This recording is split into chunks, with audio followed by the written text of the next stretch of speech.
all the other answers are really cool because they're all neat technical answers, right? And unfortunately, that is still more times than not, an old answer, which is, policy or acquisition, right? And so the acquisition methodology, policy, law, the challenge that the federal government faces because it owes responsibility to its taxpayers, it owes responsibilities to its agency heads to ensure that there's transparency, there's fair competition, and that they have a budget that they have to plan for, and the federal government still moves like a really big ship, very slowly. It doesn't make violent movements at a time, and that includes in the way in which it does acquisition. So, the federal government is really trying to get at that. Like you look at the way the DoD has done it.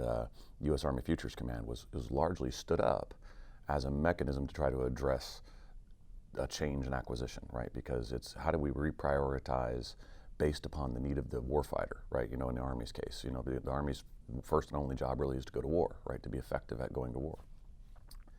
And how can they embrace and change and evolve the acquisition mechanism to be able to meet, a rapidly evolving warfighter need, but also the rapidly evolving technological advances that are emerging on a, what seems to be almost a daily basis now.